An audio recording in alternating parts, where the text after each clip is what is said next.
bonsoir tout le monde. On se retrouve pour une nouvelle vidéo de bavardage du dimanche soir. Oui, bon bah ça va être bavardage du dimanche soir, mais ça sera autour évidemment du cinéma, des films, du guide TV, des films à voir cette semaine à la télé. Car oui, ça continue quand même. Et la semaine dernière, je t'avais proposé 3 films, voire 4, voire 5 films qui passaient à la télévision. Et 3 films, donc il y avait L'étrange histoire de Benjamin Button, il y avait The Prestige, je vais y arriver, et il y avait Premier Contact. Ah ouais, super, Premier Contact. 3 excellents films. Il y avait aussi qui repassait, je crois, dans la nuit du vendredi au samedi, L'effet papillon, et il y a Pump Up the Volume sur. Par contre, là, c'est sur TMC Cinéma. Alors, je sais pas qui possède cette chaîne-là, qui paye pour TMC Cinéma, mais bah, ils ont Pump Up the Volume, incroyable. Un film qui a dû jamais passer à la télé, à mon avis. Donc voilà, qui était 5 films à voir cette semaine à la télé, est terminée. Non, elle n'est pas terminée. Elle a juste évolué en fait.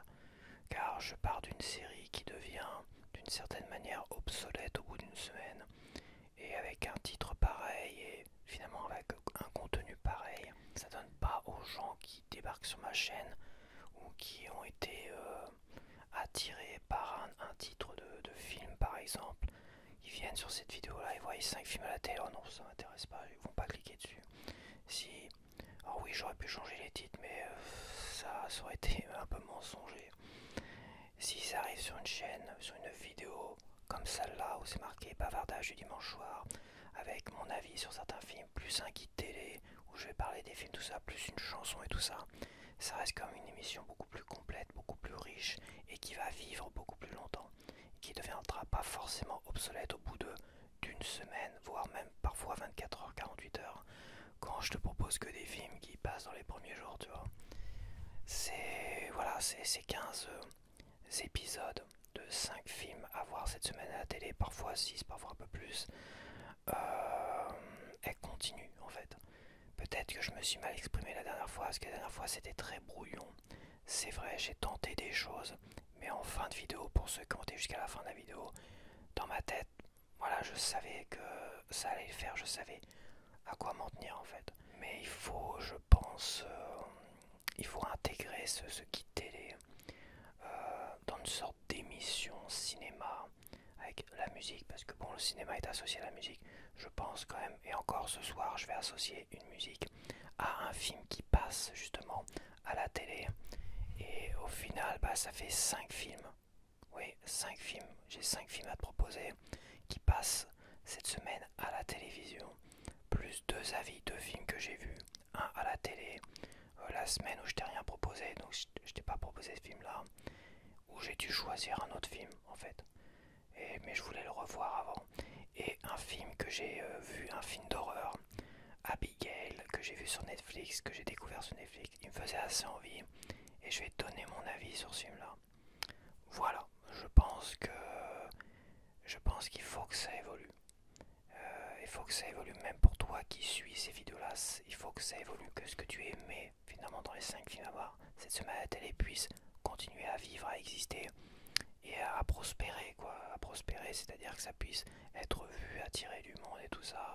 Si les retours de course fonctionnent, c'est que bah, les gens sont mobilisés aussi avec leurs commentaires, leur enthousiasme à regarder ces vidéos. Si à cliquer le clic par impression et à regarder la vidéo entièrement, tu vois, etc., etc. Donc ils ont fait vivre les retours de course, alors que franchement c'était juste un essai la toute première fois, tu vois. Tu vois ce que je veux dire? Bah là c'est pareil, si tu veux que c'est ce guide télé, parce qu'il est toujours là, il y a 20 minutes la semaine dernière, comme 20 minutes de guide télé. J'ai fait des guides télé, j'ai fait des épisodes à 15 minutes. Hein. Le tout premier il fait 15 minutes, tu vois ce que je veux dire?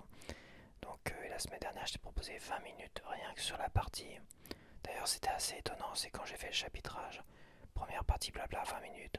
Deuxième partie guide TV, mes avis 20 minutes. Troisième partie guide TV 20 minutes. Et dernière partie pour la chanson c'était 20 minutes. Mais je continue à parler cinéma, film et tout ça, donc je vais pas faire trop long sur le blabla ce soir, tu vois.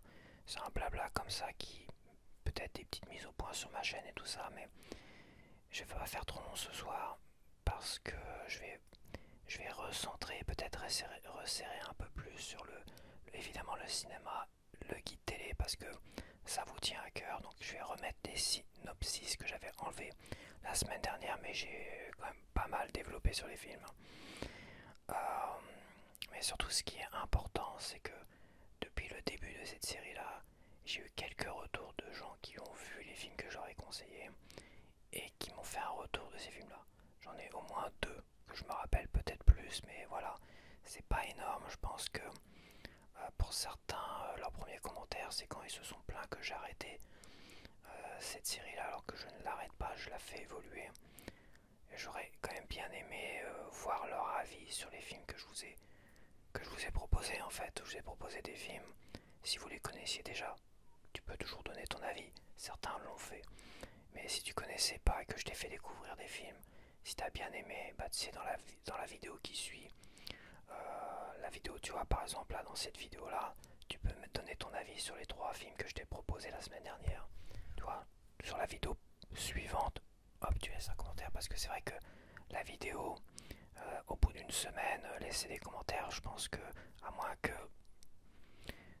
disons qu'elle aura plus d'impact, je veux dire les commentaires ça aura plus d'impact et le clic par impression aura plus d'impact, tout ça, les likes et tout ça, ça a plus d'impact évidemment dans les premières 24 heures, je dirais même les 48 heures, les 3 premiers jours, là ça aura de l'impact. Une semaine après, bon ça aura beaucoup moins d'impact. C'est vrai, passer 3 jours, à part les vidéos qui ont un vrai boost, une vraie dynamique, ça peut durer longtemps. C'est vrai que ça a beaucoup plus d'impact les premiers jours. C'est pour ça, moi, je te donne un conseil si tu veux vraiment faire vivre cette série-là, encore parce que je continue les guides TV, il n'y a pas de souci. Enfin, le guide télé, c'est que les films que je t'ai proposés la semaine dernière, là, tu commentes en dessous. Ouais, j'ai bien aimé ou j'ai pas aimé, mais voilà, celui-là, je l'ai aimé. T'es pas obligé de faire un vrai. Comment dire, t'es pas obligé de faire un avis fleuve, tu fais juste un avis rapide, j'ai bien aimé, j'ai adoré celui-là, celui-là j'ai moins aimé par contre, tu vois. Évidemment, faut rester courtois, si tu vois, c'était de la grosse merde ce que tu nous as proposé la semaine dernière, je suis pas un paillasson non plus, hein. De toute façon, moi les insultes et machin, j'ai déjà dit, je les banne direct, je suis pas là pour causer ou pour me justifier de quoi que ce soit. Je veux que tout le monde soit zen, dans la bonne humeur et tout ça. Et pour l'instant ça fonctionne. Il y en a qui laissent tous les commentaires à la con, où ils se font insulter. Je suis désolé mais c'est pas une bonne idée quoi. C'est polluant, c'est de la pollution. Et on n'a pas besoin de ça. Donc tu vois là tu peux mettre en commentaire un avis constructif ou pas constructif, ou même le plus simple du monde, sans insulter, même si t'as pas aimé, hein. Tu sais, je vais pas t'en vouloir si t'as pas aimé. Je vais t'en vouloir si ouais c'est de la merde, machin, tout ça. Bon, c'est bon, on n'est pas non plus. Faut quand même que ton commentaire soit pas de la pollution, quoi. Faut pas que ce soit des insultes, faut pas que ce soit vulgaire non plus. Même si c'est simple, même s'il y a des fautes d'orthographe, hein, c'est pas grave, hein. Bon, avec tous les correcteurs, je pense que plus personne fait de fautes, moi à part certains encore, mais bon. Mais voilà. Je crois que je suis clair. Si vraiment tu veux soutenir ça, j'en parle pas au début de chaque vidéo, le fait de liker, tout ça, le clic par impression. Parce que pour moi, ça me paraît évident quoi. Si t'aimes ce que je fais, ça me paraît évident que tu vas faire les choses. Pour les retours de course, vu le succès aujourd'hui, je n'ai rien fait. Je n'ai pas dit aux gens de s'abonner ou quoi que ce soit, je n'ai rien fait pour ça. Des fois, sur certaines vidéos, j'ai parlé de ça, du clic par impression. Une des dernières retours de course, j'en ai parlé. Mais bon, ça n'a pas. Voilà, voilà, la dynamique était là et tout ça. Donc, et ça, j'aime bien le fait que ça soit naturel. Si t'as vraiment aimé, voilà. Après de voir certains commentaires sous la dernière vidéo, je pense que vous n'avez pas vu la dernière vidéo dans son intégralité. Car oui, ça a continué, oui, c'était brouillon, oui, je savais pas trop oui, en quoi je m'embarquais, tout ça. Mais vers la fin de la vidéo, c'est vrai que ça me paraissait plus clair. Et aujourd'hui, ça me paraît tout à fait clair. Et surtout, ce que je veux éviter, c'est que ces vidéos, c'est au bout d'une semaine, elles disparaissent du champ de l'intérêt de gens qui pourraient arriver sur ma chaîne. Et voilà, faut que les vidéos continuent à être regardées. des fois je vais voir certaines vidéos, je revois les stats de vieilles vidéos et je me dis la vache, elle a évolué. Il y a des vidéos qui ont bien évolué plusieurs mois après, tu vois. C'est quand même intéressant de savoir que je laisse des vidéos qui puissent être vues un an, 2 ans après. C'est génialissime quoi. Et continuer à monter comme ça. Malheureusement, bah avec le titre qui 5 films à voir cette semaine à la télé, c'est pas quelque chose d'accrocheur. Donc là, au niveau du titre, ça va peut-être. Voilà, je cherche encore un petit peu quelque chose d'assez accrocheur. Et puis voilà, je pense que là je tourne rond dans mon blabla. Donc je vais commencer avec les avis ou le guide TV. Non, les avis. Je vais commencer avec les avis. Après, on va se concentrer sur le guide TV parce que la chanson de fin, c'est une chanson d'un des films que je vais te proposer dans le guide TV. Donc bon, j'essaie de. Voilà, sinon ça va être un peu mélangé. Donc d'abord, je vais parler d'un film que j'ai vu sur la TNT. Il doit repasser sur RTL9. Donc tu vois, c'est peut-être aussi un film que tu auras envie de voir. Je pense que c'est quasiment sûr et certain. Ce film il date d'il y a une semaine, 2 semaines, mais de toute façon RTL9, là j'ai vu qu'il repassait Cobra que j'avais conseillé il y a 2 mois. Donc là c'est Alerte, le film Alerte, un film sur, on va dire... Ah bah non, j'ai pas mis les synopsis de cela. Ouais, j'ai mis les synopsis pour les autres, mais pas sur Alerte. Bon, c'est pas grave, je viens de le voir, donc ce sera facile à raconter. Donc Alerte, l'histoire de Alerte. Donc c'est un film de... Ils mettent science-fiction. Alors moi je mettrais pas science-fiction. Science-fiction, ça me paraît compliqué. Ouais, ça reste de la science-fiction parce que c'est sur un virus qui n'existe pas et qui pourrait potentiellement exister, tout ça. Donc c'est un film, on va dire, de science-fiction, un film de 95. Donc l'histoire en fait, c'est un gars qui fait passer un singe, un petit singe d'Afrique, illégalement sur le sol américain. Sauf qu'il s'avère que ce petit singe a en lui un vieux virus que les Américains avaient découvert dans un site militaire pendant la guerre du Vietnam, tu vois. Sauf que ce virus-là était tellement dangereux qu'ils ont préféré finalement faire raser tout le camp militaire et tous les Américains qui étaient proches de ce virus-là. Ils ont fait tout raser, ils ont tout machin, tout ce que tu veux. Ils ont gardé forcément le virus pour créer un antidote et finalement pour, on va dire, peut-être créer une arme de guerre en fait. Et il s'avère que ce petit singe, finalement, arrive aux États-Unis avec ce virus-là, ce vieux virus très très rare, mais qui est mortel. C'est-à-dire au bout de 24 heures, là, tu carnes, très très très virulent. Et en fait, va commencer finalement à un moment donné, comme dans tous les films avec épidémie, que va commencer à se propager une épidémie. Ça va se concentrer peut-être un peu plus sur une ville à un moment donné. Et je vais pas t'en raconter plus. Là, on va avoir des scientifiques, militaires et du civil qui vont tout faire pour enrayer cette épidémie à temps, on va dire, avant que... Voilà. Donc, ce qui était bien avec ce film-là, c'est surtout tous les acteurs qu'il y a dans ce film-là. Il y a énormément d'acteurs dedans, des très grands acteurs, bon, plus années 80-90. On a Dustin Hoffman, voilà, super acteur, René Russo, qui est une actrice qu'on a vue notamment dans Les Armes Fatales, Armes Fatales 3 et Armes Fatales 4. On a Morgan Freeman, je pense que tu connais quand même, Kevin Spacey, Cuba Gooding Jr. et Donald Sutherland. C'est un film de Wolfgang Peterson qui a fait, bon, il a fait quoi? Il a fait En pleine tempête, il a fait Air Force One, bon, rien d'exceptionnel, hein, c'est pas, voilà.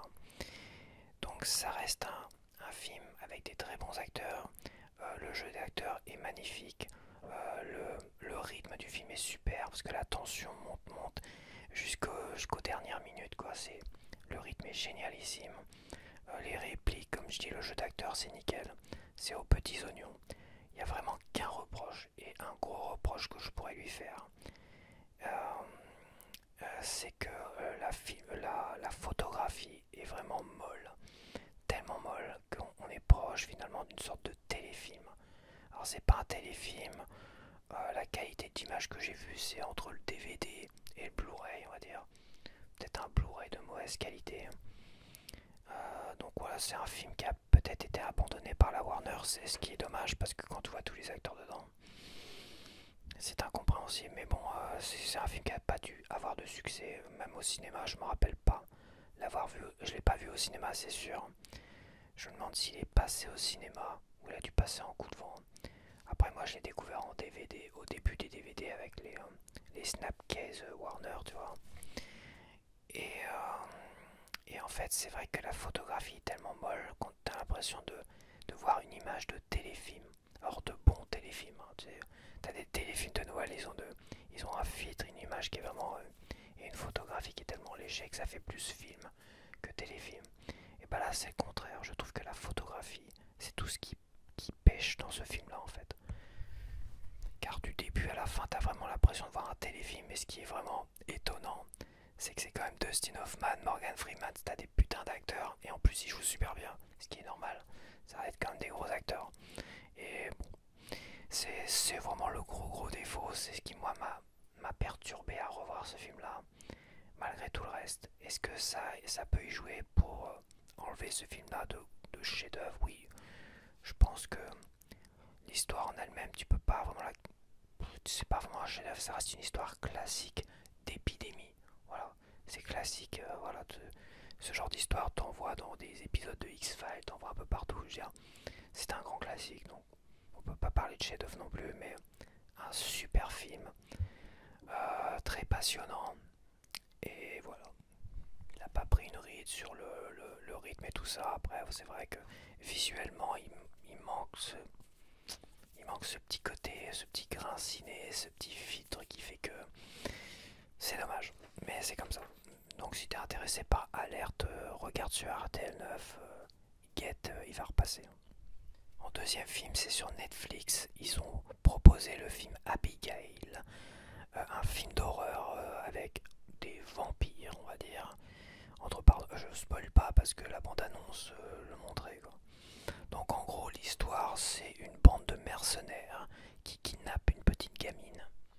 Voilà, pour demander une rançon apparemment. Donc ils en savent pas trop, c'est assez obscur pour eux parce que leur but c'est de pas partager leur nom, leur but c'est de pas poser de questions, leur but c'est de garder une gamine dans une sorte de manoir ou je sais pas quoi et d'attendre là au moins 24 heures le temps que la rançon soit demandée, tout ça et compagnie.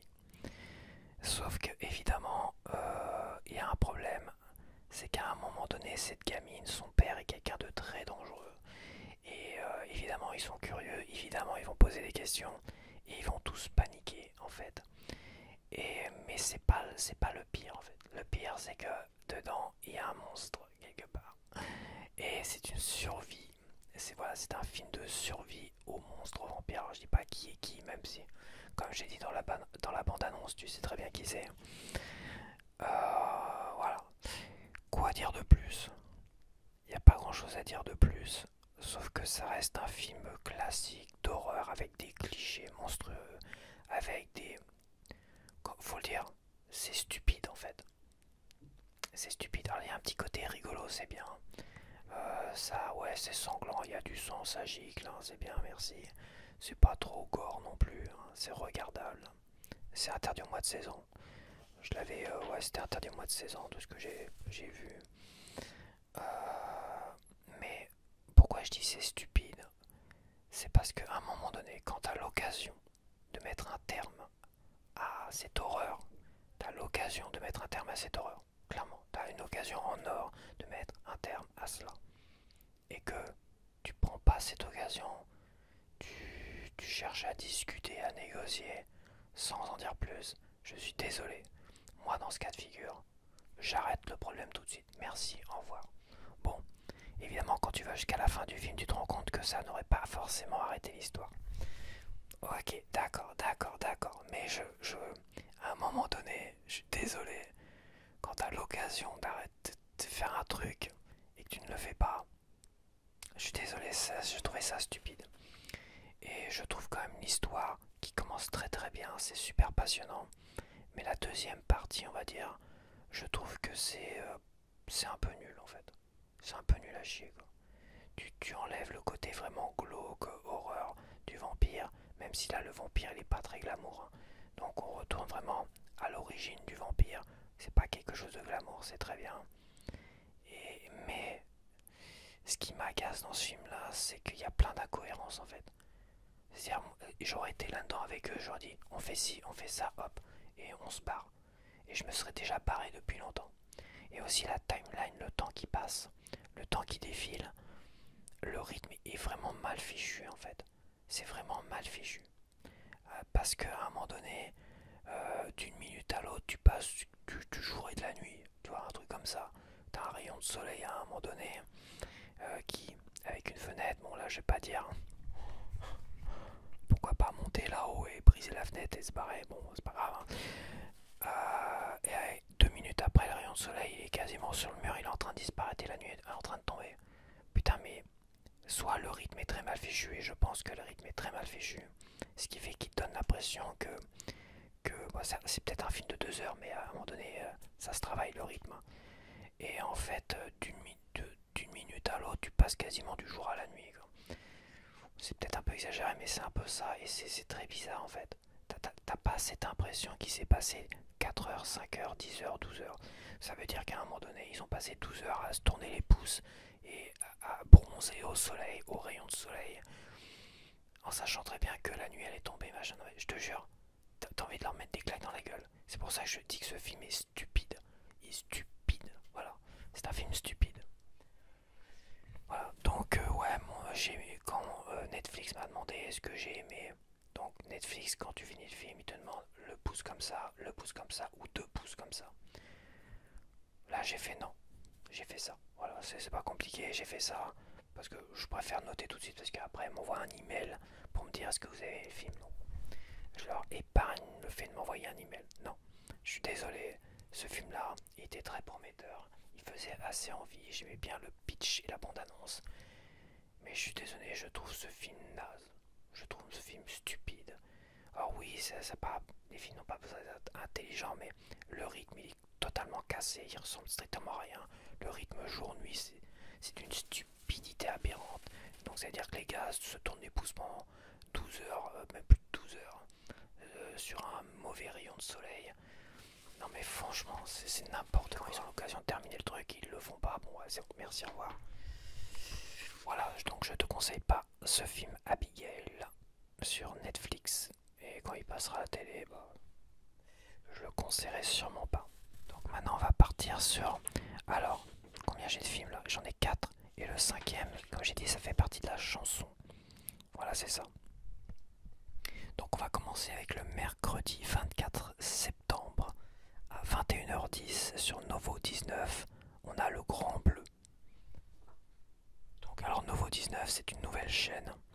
Voilà, parce qu'ils ont viré 2 chaînes, ils ont viré Énergie 12 et la chaîne C8 pour mettre des chaînes à la con, des nouvelles chaînes à la con, ouais bon. Mais bah faut croire que Novo 19 se réveille et va nous passer un grand film de Luc Besson, Le Grand Bleu. Alors c'est mon Luc Besson préféré. Voilà, c'est mon Luc Besson préféré, j'avais dû le voir. C'est pareil, il y avait ce beau et le Grand Bleu, on les avait en VHS, enregistrés. C'est mon père qui se faisait enregistrer ça sur... quand il allait travailler sur Paris, il se faisait enregistrer ça par des amis qui avaient Canal+, tu vois. Et on avait plein de VHS de films assez récents, parce que Canal+, était quand même prioritaire par rapport à la vente physique des VHS. Et je crois que même, et c'est pareil, j'aurais dû vérifier, ils étaient prioritaires à la diffusion par rapport à la location aussi. Il y avait un truc comme ça, où c'était kiff-kiff, mais bon. Donc c'est pour ça on arrivait quand même. C'est vrai que Canal Plus c'était très avantageux à une époque, hein. Très très avantageux. Mais ça n'a jamais été donné. C'était toujours pour ceux qui avaient un peu plus les moyens ou qui en faisaient vraiment une passion, donc ils mettaient beaucoup d'argent dedans par mois. Donc le Grand Bleu, voilà, quoi dire de plus avec le Grand Bleu? Bah, c'est un film de 88, un film d'aventure drame avec Jean Reno, Jean-Marc Parr et Rosanna Arquette. Donc je vais te lire le synopsis. Depuis l'enfance, une rivalité oppose 2 fans de plongée, le français Jacques Mayol et l'italien Enzo Molinari. à l'âge adulte, ils continuent à s'affronter, descendant toujours plus profond en apnée. Un jour, Jacques rencontre Johanna, qui travaille avec un professeur venu étudier les réactions d'un corps immergé sous la glace. Et c'est le coup de foudre. Donc voilà, c'est un film assez contemplatif. Oui, il y a une rivalité, mais c'est à la fois rigolo, contemplatif, il y a une romance. Bon, c'est pas la romance du siècle, ça, c'est quelque chose qui se passe comme ça, toi. Qui se passe comme ça, mais comme j'ai dit, c'est très mou, très contemplatif, c'est très beau, c'est très... les musiques sont incroyables. Et puis voilà, et c'est un drame, moi j'ai rajouté drame parce que c'est un film d'aventure. Eux ils ont mis aventure, moi j'ai rajouté drame. C'est ni un film d'aventure, c'est ni un drame en quelque sorte. C'est un film de vie en fait. C'est pas une tranche de vie ou c'est une très grande tranche de vie de ce personnage un peu tête en l'air, on va dire, qu'il a toujours la tête dans les étoiles et qui trouve finalement qui trouve fascinant le fait d'aller au fond de l'eau. Et il est aussi fasciné par les dauphins. D'où finalement, si tu l'as pas vu, je vais pas en dire plus. Mais il y a du drame dedans, évidemment. Il y a un drame dedans. Et c'est un film très pas mystique, mais très ni spirituel. C'est un film très envoûtant en fait. C'est super envoûtant comme film. Bon, je l'ai pas vu au cinéma parce que j'étais trop jeune. C'était une période où j'allais très très peu au cinéma. Donc ouais, j'ai dit c'était en 88. Donc voilà, superbe film. Moi, c'est mon préféré avec Subway, c'est mon préféré. C'est évidemment les deux que j'ai découverts de Luc Besson avant tous les autres. Et voilà. Et je vais pas parler d'autre chose parce qu'il y a un autre film de Luc Besson après. Donc c'était sur Novo 19 à 21h10, mercredi 24. On passe au jeudi 25 septembre, donc le lendemain, avec Créance de 100 à 20h55 sur RTL9. C'est un film de 2002, un thriller avec Clint Eastwood, mais de Clint Eastwood également. On a Jeff Daniels et Angelica Houston qui jouent également dans ce film. Donc alors ce film-là, c'est particulier parce que je crois l'avoir vu, mais je suis pas sûr de l'avoir vu. Il y a beaucoup de petits Clint Eastwood comme ça, des thrillers. Il a fait beaucoup de thrillers qui sont pas aussi connus que Grand Torino, des trucs comme ça, toi. Mais il a fait pas mal de films comme ça. J'ai quasiment tout vu, mais j'ai un doute sur celui-là. Je pense que ça se mélange un peu. En tout cas, quand je lis le synopsis, ça me dit quelque chose. Je pense l'avoir vu, mais comme je serais incapable de m'en rappeler totalement, je me dis c'est quand même bizarre parce que quand je repense à d'autres Clint Eastwood, même si les titres m'échappent, tu vois, je me rappellerai des histoires. Peut-être que je l'ai pas vu. Donc là, je propose un film que je n'ai pas forcément vu. Peut-être que j'ai vu. Quand je le verrai, peut-être que ça va faire un flash. Mais comme c'est un film de Clint Eastwood, je prends pas trop de risques à te le proposer. Clint Eastwood, ça reste une valeur sûre. Je connais pas un mauvais Clint Eastwood de tout ce que j'ai vu, c'est pas possible. Ils sont certes différents des uns des autres, mais j'en connais pas un mauvais de Clint Eastwood. Donc je te lis le synopsis. Terry McCaleb est l'un des meilleurs profileurs du FBI. Alors qu'il est sur le point d'attraper Code Killer, un serial killer qui utilise le sang de ses victimes pour écrire des messages codés, il s'écroule, victime d'un infarctus. Après avoir reçu une greffe de cœur d'une défunte prénommée Gloria Rivers, il entame une période de convalescence de 2 ans à San Diego.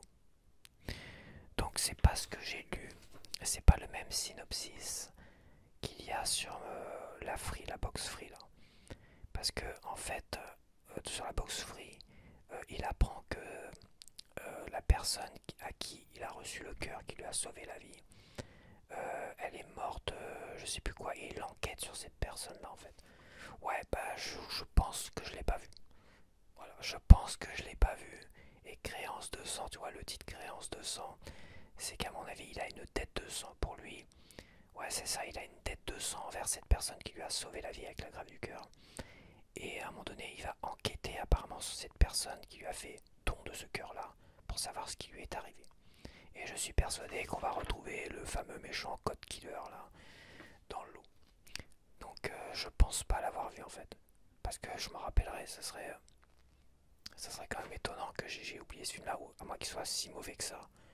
Mais rien que quand je lis le synopsis, celui-là et le deuxième, l'autre là, que je viens de te raconter un peu comme ça fait vachement envie, ça a l'air d'être super quoi. Donc bon, voilà, on va voir ça. Bah tu me diras, dis-moi dans la prochaine vidéo ce que tu auras pensé de ce film-là. J'espère que tu me donneras ton avis. Donc voilà. Donc ça c'était le jeudi 25 septembre à 20h55 sur RTL9. Donc là on est toujours au jeudi 25 septembre. Ah oui. Donc en face de Créance de sang, on a sur Paris Première. Alors Paris Première, je suis pas sûr que tout le monde a Paris Première. Je l'avais pas sur Bouygues Télécom, mais je l'ai sur Free, donc bon. Je te le propose quand même parce que tu vas comprendre tout de suite. Donc à 21h sur Paris Première, donc le jeudi 25 septembre, on a Léon de Luc Besson. Voilà, on a encore un Luc Besson. Et Léon, c'est un film de 94 avec Jean Reno, Nathalie Portman et Gary Oldman. Et j'ai laissé Christopher Nolan. Non, c'est pas Christopher Nolan, c'est toujours Luc Besson. J'ai fait une petite erreur, une petite coquille. Donc Léon, moi je l'ai vu au cinéma. Évidemment, c'était obligatoire. Nikita, j'avais pas dû voir au cinéma. C'était voilà début de l'adolescence Nikita, donc c'est un film très violent. Donc je pense quand il a dû sortir, j'étais encore trop jeune. Et Léon, c'était parfait quoi. C'était le début de l'adolescence. Enfin, la deuxième partie de l'adolescence, on va dire. Il y en a qui considèrent l'adolescence entre 10 et 13 ans, 14 ans. Bon, moi je considère vraiment l'adolescence à partir de 14-15 ans quoi. Donc en 94, on a été le voir au cinéma, j'avais bien aimé. Mais c'est pareil, pour moi il souffrait toujours. Tous les autres Luc Besson ont souffert du Grand Bleu et de Subway. Voilà, c'était deux films qui m'ont marqué, c'est les premiers, c'est comme ça. Et le Grand Bleu, pour moi, c'est celui qui a le mieux vieilli. Voilà, c'est tout le talent de Luc Besson, ouais. Mais Léon c'est pareil, c'est un énorme film à revoir. C'est un film qui vieillit super bien. Léon, ça a super bien vieilli. Le Grand Bleu, ça a très très bien vieilli. Par contre, c'est vrai, Nikita, Subway, le cinquième élément. Le cinquième élément, il a bien vieilli, pour ma part, parce que moi je l'avais pas du tout aimé au départ. Il y avait des monstres, ils étaient bizarres, des monstres en caoutchouc, je trouvais ça naze là. Mais il a bien vieilli parce que Bruce Willis, c'est plaisant, l'humour qu'il y a autour du cinquième élément, ça a bien vieilli. Mais c'est pas ce qui a le mieux vieilli. Pour moi, c'est Léon et Le Grand Bleu, les deux films de Luc Besson qui ont le mieux vieilli. Quand tu les regardes aujourd'hui, waouh, c'est toujours magique. C'est magique. Bon, Léon, on n'est pas dans la magie, mais on est dans l'émotion avec Léon, car ça reste un film d'action, mais tout dans l'émotion. Voilà, c'est bon. Je vais te lire le synopsis, mais je pense que tu connais quand même. Hein. Un tueur à gages répondant au nom de Léon prend sous son aile Mathilda, une petite fille de 12 ans, seule rescapée du massacre de sa famille. Bientôt, Léon va faire de Mathilda une nettoyeuse, comme lui. La jeune fille pourra alors venger son petit frère. Bon voilà, bon moi on peut dire que c'est spoilé, mais bon, je pense que dans les synopsis qui nous passent, ça reste quand même des films que tout le monde a vu. Enfin, Léon, tout le monde l'a vu. Je te le propose parce que c'est toujours, t'as peut-être envie de te le remater quoi. Peut-être que tu l'as vu qu'une fois, peut-être que tu connais pas, mais je ne peux pas ne pas te reproposer Léon. D'ailleurs, j'ai remarqué que cette semaine, il repassait Danse avec les loups et Cobra avec Stallone. Mais comme c'est deux films que je t'ai déjà proposés dans cette série de vidéos, toi, Guide TV, je me suis dit que j'allais pas les reproposer. Voilà. Je n'allais pas les reproposer, mais je te signale que si t'as pas vu Danse avec les loups ni Cobra avec Stallone, et bah, t'as qu'à aller voir si ma critique, j'ai dû bien en parler quand même dans mes vidéos précédentes. Et voilà, à toi de chercher, de fouiller aussi. À toi, tu risques de trouver ça. Alors c'est pareil, il y a les replays, mais RTL 9, j'ai regardé les replays d'RTL 9. T'as pas l'effet papillon, tu vois. Mais il leur passait, comme je te dis, du vendredi, entre la nuit du vendredi au samedi à 1h du matin. Bah, il y a 2 jours. Ouais, il y a 2 jours. Donc voilà. Alors Vendredi, c'est un film que j'ai pas vu. Pour vendredi 26 septembre 2025. Un taxi pour Tobruk à 21h05 sur France 5. Donc le titre c'est Un taxi pour Tobruk. C'est un film de 1961 catalogué comme guerre-aventure avec Lino Ventura et Charles Aznavour. C'est un film de Denis de la Patelière. Moi, je connais pas du tout ça. Bon bah Lino Ventura c'est quand même un grand acteur euh, français. Je pense que si tu connais pas, peut-être que les jeunes générations connaissent pas Lino Ventura. C'est un acteur de la génération années 60, années 70. Hein. Après, bon, il a fait peut-être quelques films dans les années 80. Euh, donc c'est un énorme acteur français. Et quoi dire de plus, à part le fait que il n'y a pas beaucoup d'acteurs qui est arrivé à la cheville de Lino Ventura aujourd'hui, à part peut-être Belmondo et Alain Delon, tu vois. Mais aujourd'hui, t'as pas de Lino Ventura, t'as pas de Alain Delon, t'as pas même pas de Belmondo. Donc de Lino Ventura, t'en as pas et t'en auras pas. Et niveau comique, des Louis de Funès, t'en as pas non plus. En fait, ces acteurs-là, c'est même pas ma génération, c'est des générations avant moi. Donc c'est même pas de la nostalgie. C'est juste, comment dire, techniquement, c'était des gueules d'acteurs. Techniquement, ils étaient super bons. Techniquement, ils avaient un charisme de fou. Et techniquement, quand tu vois tous les acteurs français d'aujourd'hui, c'est pas la même chose, quoi. Donc quand t'as un Lino Ventura avec dans un titre qui est connu, Un taxi pour Tobruk, c'est un titre, un film qui est connu. Moi son nom je le connais, mais je l'ai jamais vu. Et pour Charles Aznavour, c'est le chanteur Charles Aznavour. Il a fait aussi quelques rôles comme ça. Donc c'est un film de 61, j'ai déjà dit, et je vais te lire le synopsis. En octobre 1942, à Tobruk, un commando français fait sauter des dépôts d'essence allemands. Cependant, 4 soldats parviennent à s'enfuir et se retrouvent bientôt perdus en plein désert. Après une journée de marche harassante, ils repèrent une automitrailleuse allemande et ses 5 occupants. Un seul échappe à la mort et est fait prisonnier. C'est le début d'une aventure étonnante où, face au danger, chacun découvrira la solidarité. Il est possible que je l'ai vu, mais je dois confondre avec le fameux camion là. Le camion avec la nitroglycérine. Comment il s'appelle ce film là? Il y avait un film comme ça, il y avait un film américain. Mais je crois que c'est le même en fait. Je crois que le film américain, le titre américain c'était Sorcery ou je sais pas, un truc avec sorcière, tu vois. Mais je dois confondre. Il y a peut-être deux versions, une version américaine, une version française. Mais je confonds. Mais Un taxi pour Tobruk, non, c'est pas ça. C'est sûr et certain, je l'ai pas vu. Donc c'est un film en noir et blanc. Donc mais si tu veux voir des grands acteurs français, si tu veux voir des vrais films français qui sont intéressants, enfin celui-là je m'avance un peu, je l'ai pas vu. Je dois bien t'avouer que je l'ai pas vu.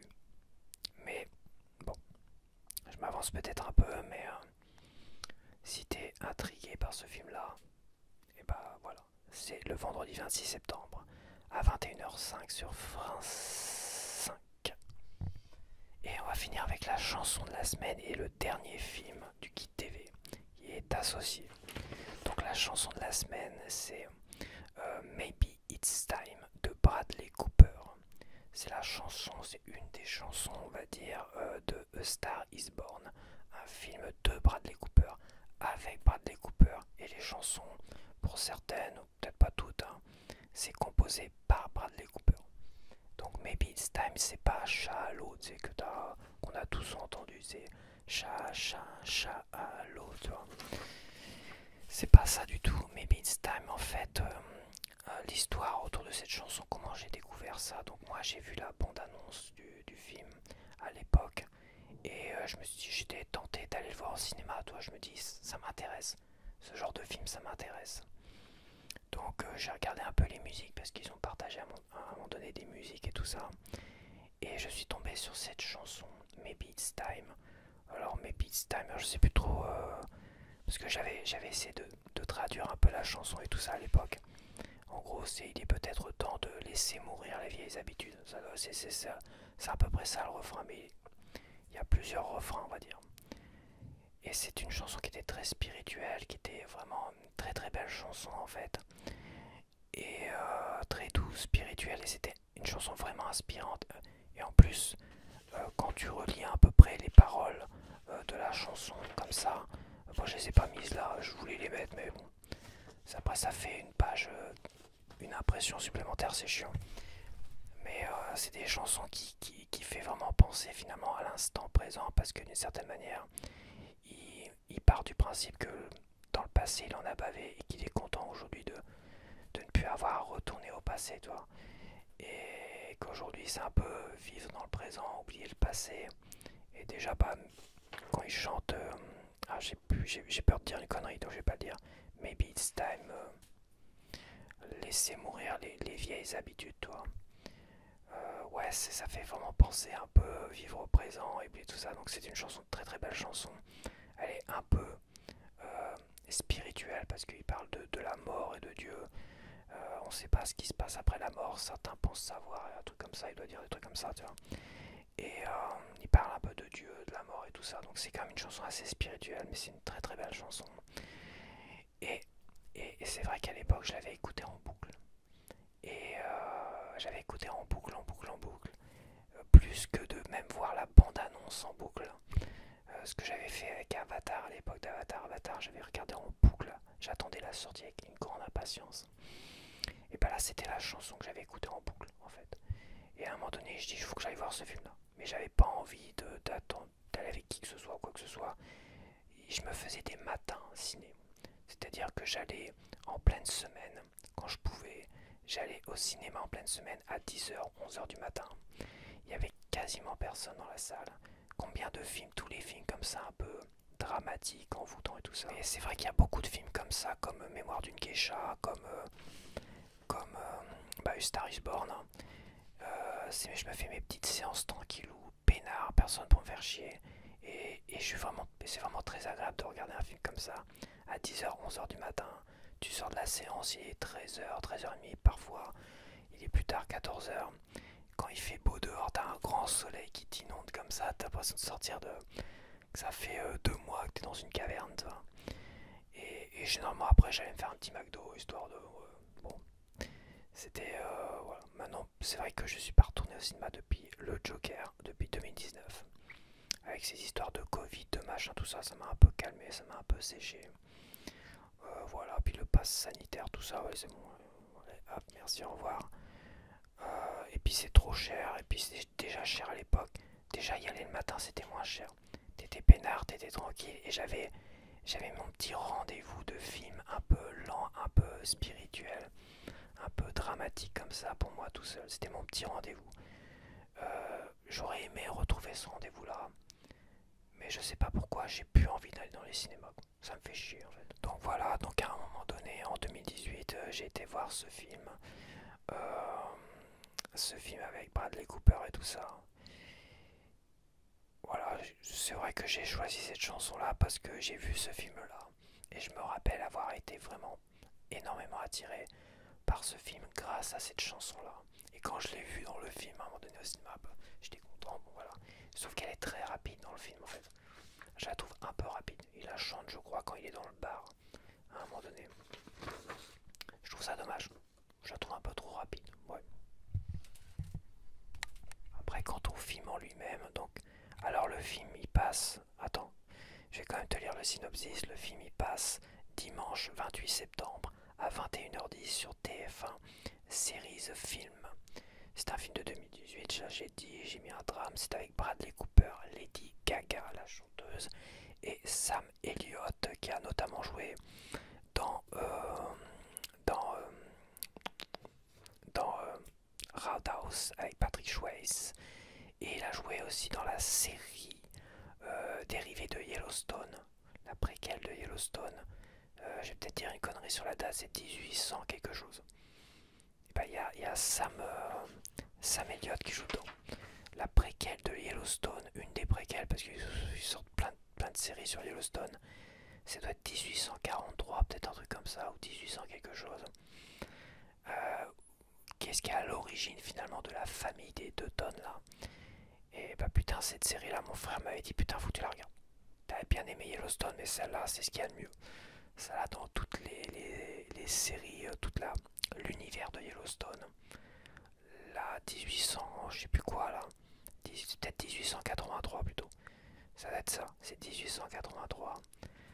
Yellowstone 1883, putain, cette série-là, c'est une saison seulement. C'est une claque. Et bah t'as Sam Elliott qui joue dedans, voilà. Donc je vais te lire le synopsis et on va arrêter là pour ce soir. Donc star de country un peu oubliée, Jackson Maine découvre Ali, une jeune chanteuse très prometteuse. Tandis qu'ils tombent follement amoureux l'un de l'autre, Jack propulse Ali sur le devant de la scène et fait d'elle une artiste adulée par le public. Bientôt éclipsé par le succès de la jeune femme, il vit de plus en plus de mal son propre déclin. Alors, j'ai choisi ce film-là par rapport à la chanson. Mais, et je dis bien mais, et parce que j'avais un truc à raconter par rapport à la chanson, bon c'est pas l'anecdote du siècle, hein, mais bon. Mais mon avis sur ce film-là, je pense que c'est un film que je n'ai pas vraiment envie de conseiller parce que la première partie est très très bien.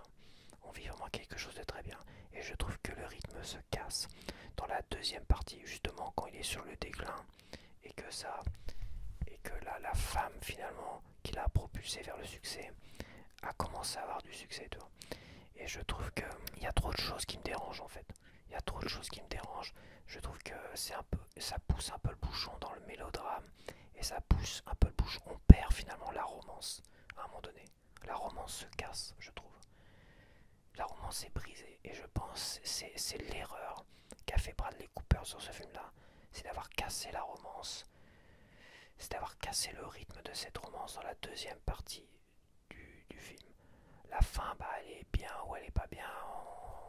Chacun en jugera par lui-même. Elle est trop triste, elle est pas triste, ou je sais pas, on s'en fout. C'était évident, pas évident, peu importe. Moi, la fin, c'est pas ce que j'ai le plus détesté dans ce film-là, ni ce que j'ai le plus aimé. Ce que j'ai le plus aimé, je pense que c'est comme tout le monde. Ça, c'est sûr et certain, c'est toute la première partie du film. Voilà, quand il rencontre et quand il la met en avant et tout ça. Après, je trouve que c'est pas terrible. Je trouve ça, je sais pas, donc c'est un film que je peux conseiller pour la première partie. Peut-être que toi tu vas aimer la deuxième partie et tout ça, mais voilà, je voulais parler sur toute cette chanson que je trouve extraordinaire. J'ai pas acheté le CD. Non, à un moment donné, il y avait le CD en pack avec le Blu-ray, même le DVD, tu vois. À pas trop cher, je me rappelle. Sauf que le CD, il est entrecoupé de blabla du film. Et je dis non, non, non. Voilà, t'as du blabla du film entre les pistes. T'as blabla du film, une chanson, blabla du film, une chanson. Bon, en plus c'est en anglais, c'est même pas en français, donc bon. Et bah, j'aime pas. Le concept de genre de CD, c'est pas de la première fois que je vois ça. Et le concept de genre de CD, ça m'a toujours agacé, d'une certaine manière. Je sais pas, là j'ai Pop Up The Volume dont j'ai parlé, j'ai la BO. Bah, tu balances le CD, il n'y a pas toutes les chansons du film, notamment la toute première, mais tu balances le CD et puis tu reviens un peu le film, les chansons sont pas mal quoi. Il y a même un peu de rap, un peu de rock, un peu de machin, mais c'est quand même beaucoup plus agréable de mettre un CD où t'as pas de blabla du film, on s'en fout quoi. Si tu veux le blabla du film, tu regardes le film et t'écoutes les chansons en même temps. Mais là voilà, bon. Donc voilà, j'en ai fini avec Guide TV, blabla, machin, cinéma, ta. Voilà, j'espère que t'as apprécié. Donc on se retrouve la semaine prochaine pour un nouveau bavardage du dimanche soir autour du cinéma et de tout le tralala qu'il y a autour. Film, Netflix, chansons,